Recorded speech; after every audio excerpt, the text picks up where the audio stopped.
Welcome to Coach's Corner, everybody. Thanks for watching the show. This is, of course, four-wheel drive show on Coach's Corner, and we have special guests. I'm your host, Coach Tripp. We have my former teammate at Liverpool High School down below me, Billy Pendock. Billy, can you hear us okay? I got you now. All right. Just in time for the show. My hero. Holy macaroni, spaghetti, and pasta Vazul. To my left is Blaze Winner, 12-year NFL vet. Where's he? Where is he? That's a handsome guy right there. Golly, man. Holy cow.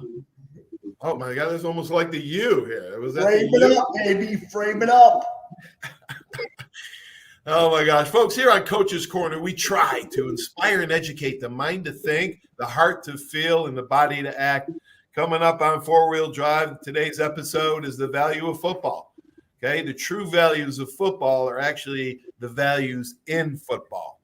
Okay? And we're going to stop after a couple of these and then discuss. Guys, football is hard. It's tough. It's not easy, but it builds character. You know, out there in the field, it's hot, you're tired, you're sore. Football asks a young man to push himself further than he ever thought possible. Football is often uncomfortable. Playing for something bigger than yourself, however, and for others requires accountability. Football teaches you teamwork and how to work with others for the achievement of a common goal. When they get a career someday, their boss is going to want an employee who can contribute, communicate, work well with others, and have a certain goal. They will want an employee who will consistently be at his best. Now, I'm often asked, why do you pay so much money for your son to play football? And my answer has always been, I don't pay for my son to play. Instead, I pay for moments my son wants to quit, but determination keeps him going. I pay for days when my son is too tired to go train, but is driven by commitment to go anyway. A man is not finished when he is defeated. He is finished when he quits.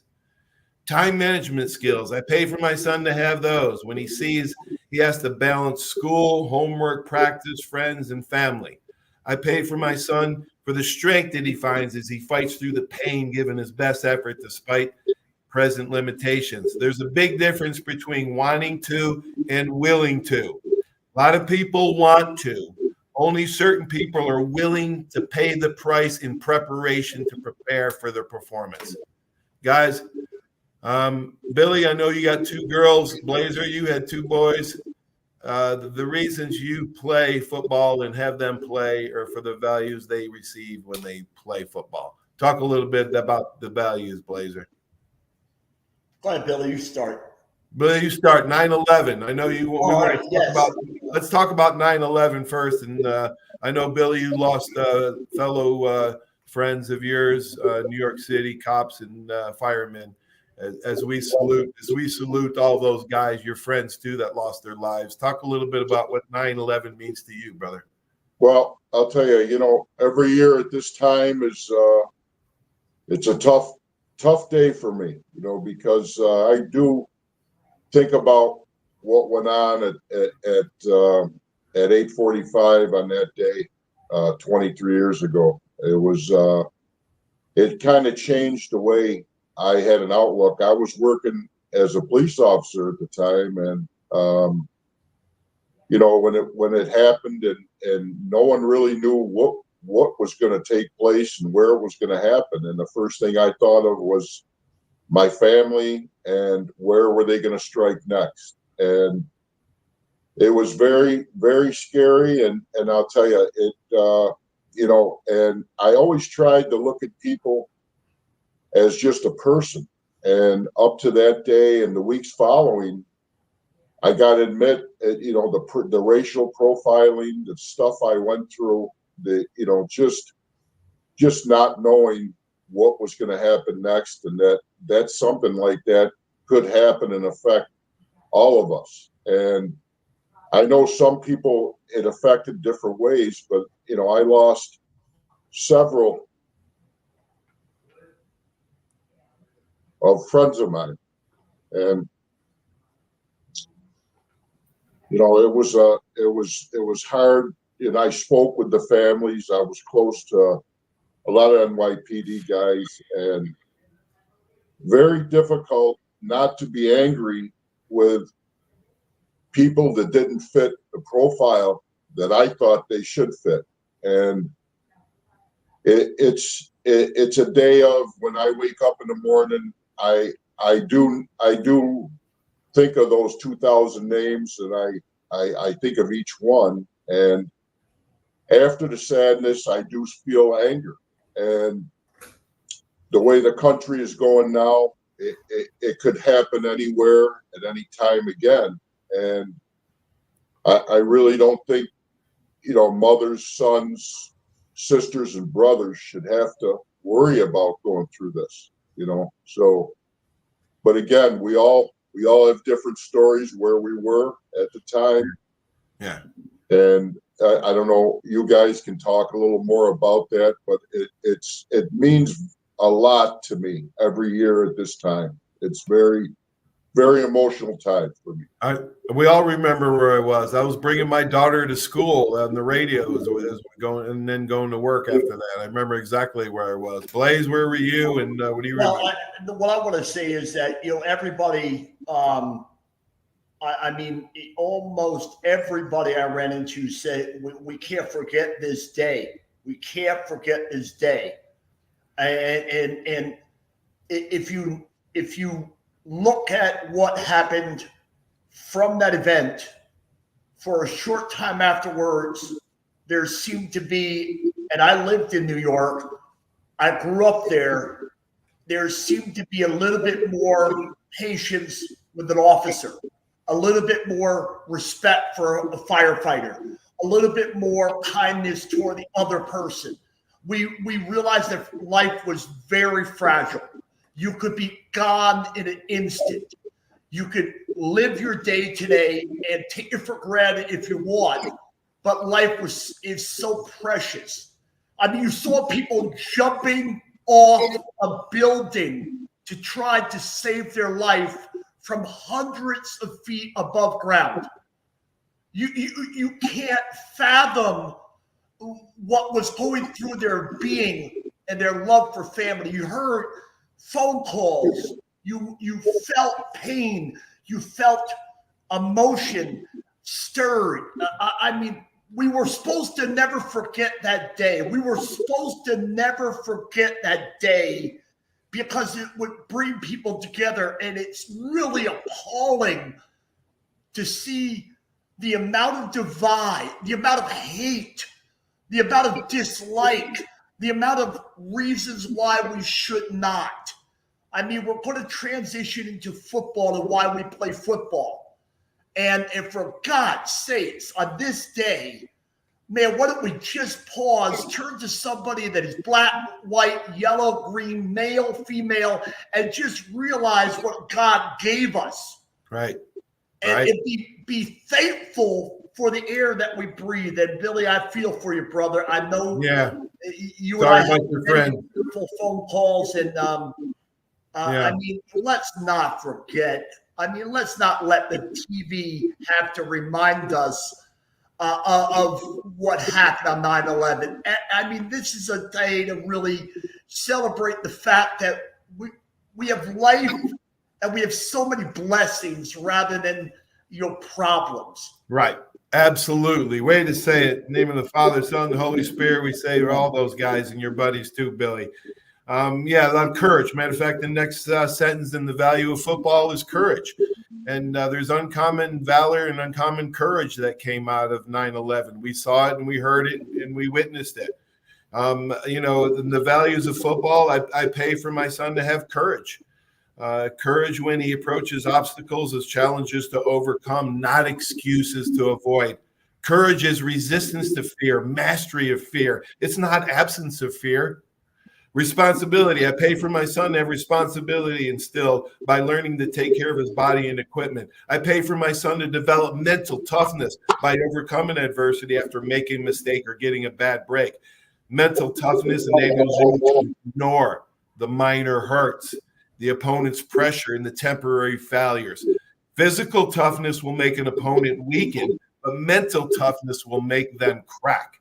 I pay for my son to learn to be a good teammate, how to work with others and communicate for the common goal. I pay for my son embracing the accountability, which requires everyone to do a specific job at the same time and every specific play. I pay for my son to learn to handle disappointment, be gracious in defeat, and be humble in success. When a man sings his own praises, he always gets the wrong pitch. I pay for my son to respect his teammates, coaches, officials, and opposing players and coaches. I pay for the discipline he learns while hundreds of hours of training, practice, and work ethic it takes to create a champion. The goal is to create a habit that can be reproduced instinctively under pressure time and time again. I pay for the realization my son that has success must be earned over time by preparing properly. It doesn't happen overnight. You can't build Rome in a day. A goal without a plan is called a wish. I pay for my son to be proud of the small achievements and learn that long-term goals are work in progress. Motivation is when your dreams put on work clothes, folks. You have to have action along with your dreams. And I pay for my son for the opportunity to develop lifelong friendships like we have with each other that create long-lasting memories. And finally, I pay for my son to trust. I pay for him. The trusting is a higher nature. Doubting is a lower instinct. The latter is easy to do. The former is more difficult, but so much more rewarding. That's right. I pay for the opportunities football provide my son to develop these attributes that serve him well throughout his life. And that, my friend, is a great investment. Now it's time for Bible verse of the week. This comes from Galatians chapter 6, verse 9. And let us not be weary in well-doing, for in due season we shall reap if we faint not. Yeah, those are serious lessons to be learned, right, by football. Huh, Blazer? Yeah, well, I always reflect on my own life. I'm a master of my own life, so before I tell anybody what to do, I reflect upon my own existence. I stepped on a football field because my mother encouraged me to find out more about myself. Yes. My mother is the one who opened the door, and I told her, I hate you. And she said, I'll be here when you're done. And she smiled at me and said, find out what you're made of. Remember, I was a boy born with a hole in my face. I wasn't able to speak. So football field, I admired the players from the TV screen. I wanted to be like them, but I felt there's no way I could ever be like those people. Wow. Well, my mom is the one who brought me up to the field and said to me, what did you find out? And a coach greeted me at the side of the car door and said, come on, man, you're going to get your uniform. And to me, when I look at football, I look at it as a place for young people to establish personal momentum, to establish an understanding of what it takes to be great at something. And that something was football. It could be anything. To be great at anything, you have to take the first step.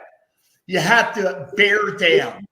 You have to sweat and bleed and cry and be emotional and passionate over it. I saw it from my coaches. I saw it from my teammates. And when I landed at Syracuse, it was an extension of that at a larger degree. Now I realize that the competition level went up just like it does in life. The competition went up, and I found unity in belief from Billy Pendock, from Jamie Kimmel, from Tim Green. I found unity, but the principles were built at a youthful level. By the way, it wasn't about politics when I first stepped on the field.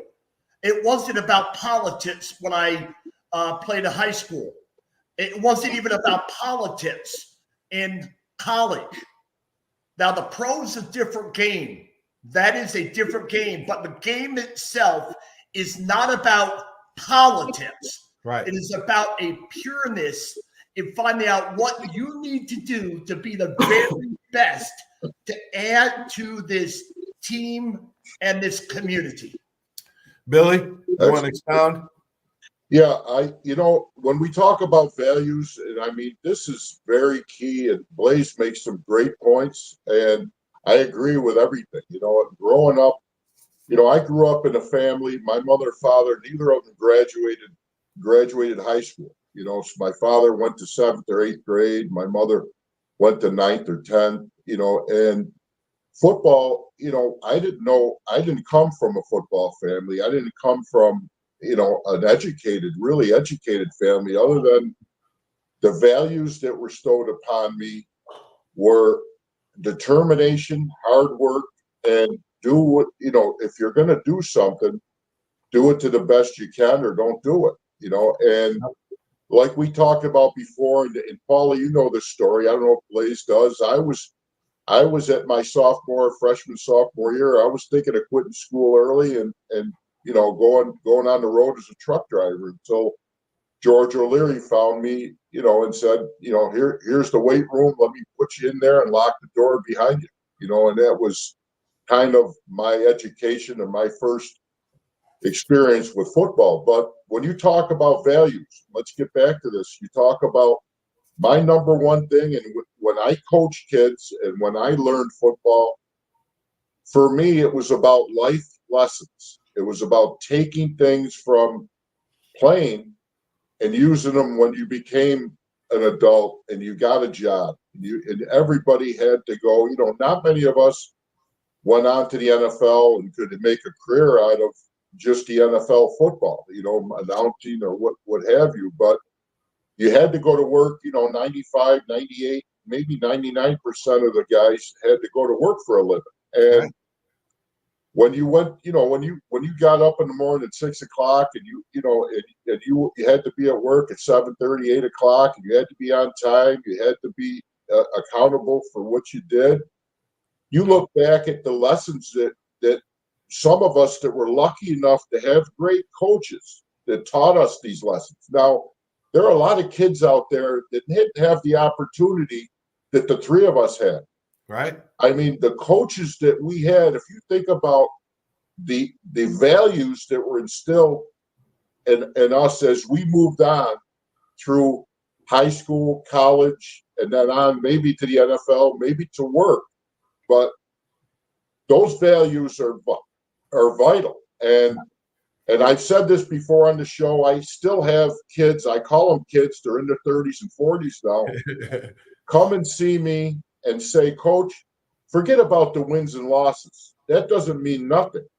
The stuff you taught us was things that we take for everyday life. Why I have 2 or 3 great kids, why I have a great relationship with my wife, right. Why I'm successful at my job, whether it be sweeping the floor or managing a top tier company.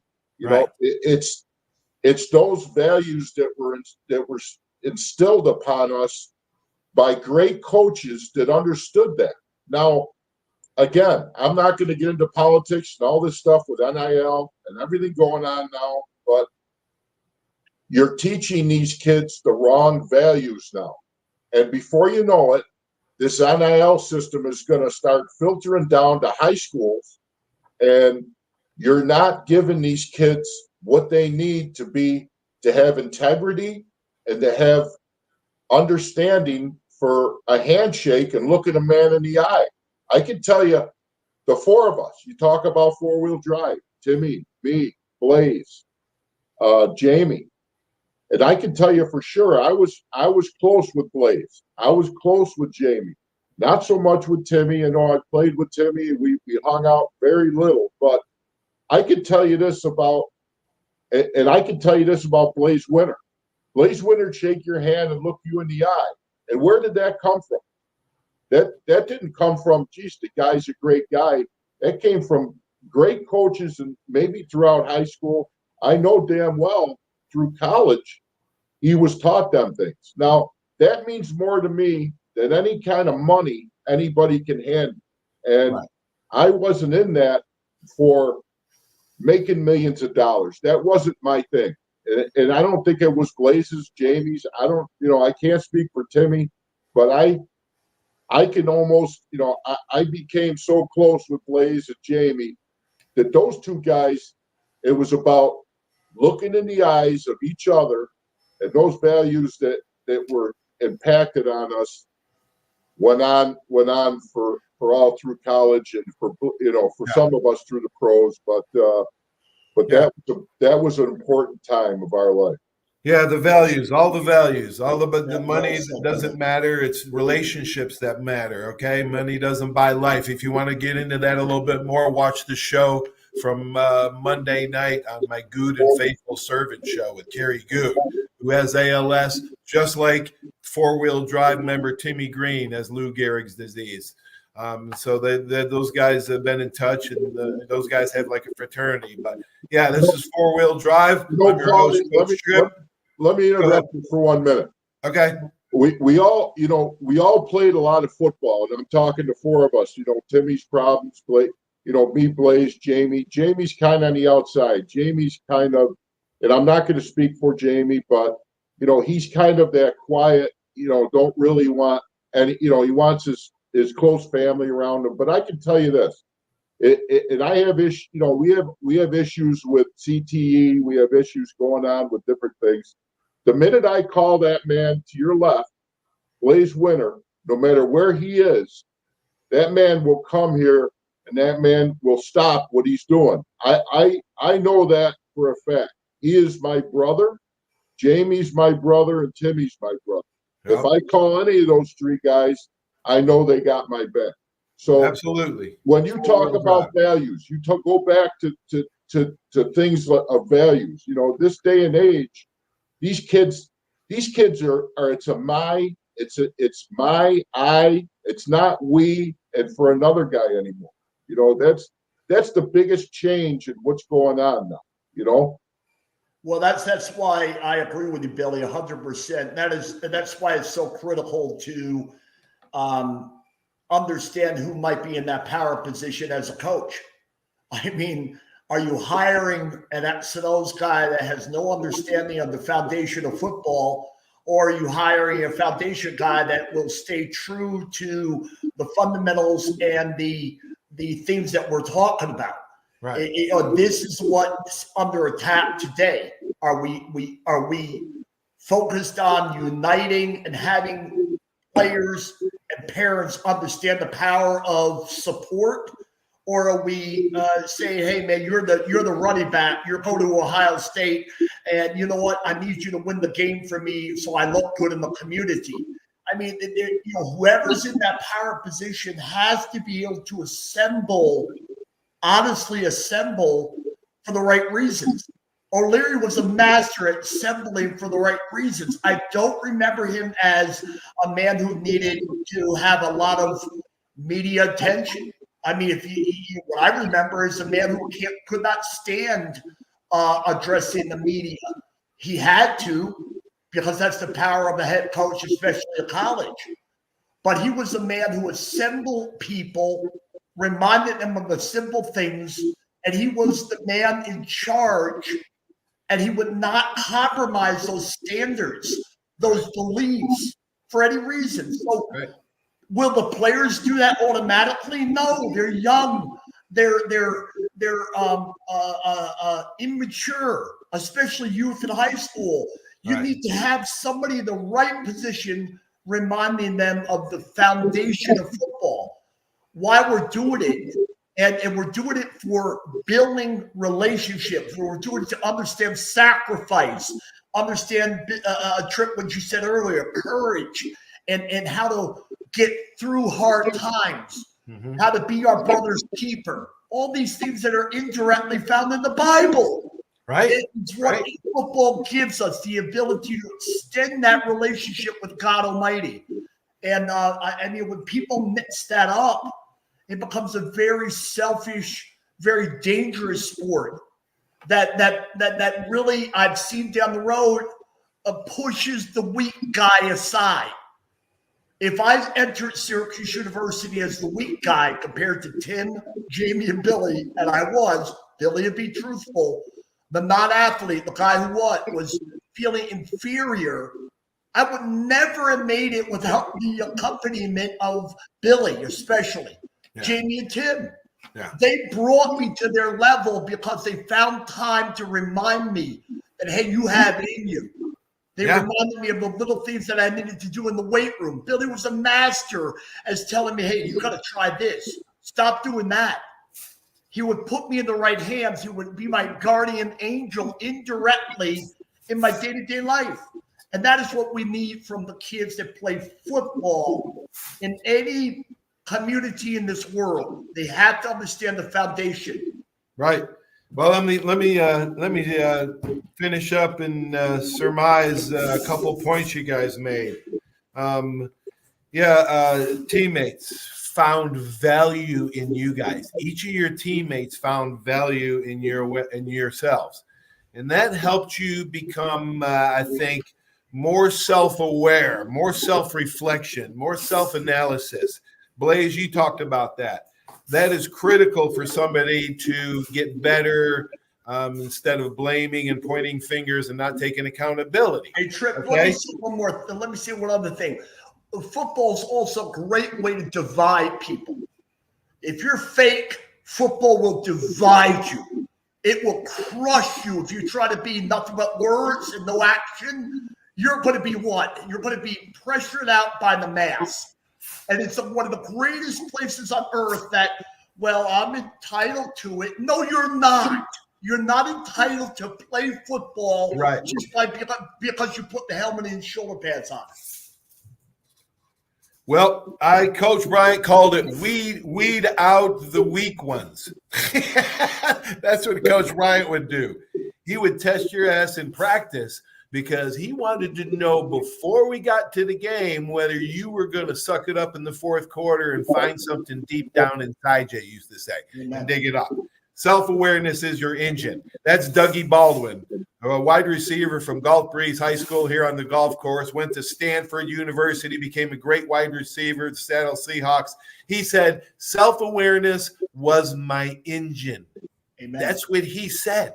Now, people that can't do that are losers, are weak, and have no courage. And we as coaches and as parents must instill these kind of characteristics.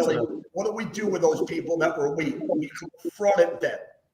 Yeah. Confront them. When Doug Marrone quit, we confronted him with man up. Right. Get it going. You have the ability, get it going. And if it goes out to Doug Marrone as, oh, well, you're making me look bad. Sorry, buddy. You were making yourself look bad by the behavior you had when you were playing on the football field at Syracuse when you first arrived. And you were a big, talented dude, just like Mike Charles was.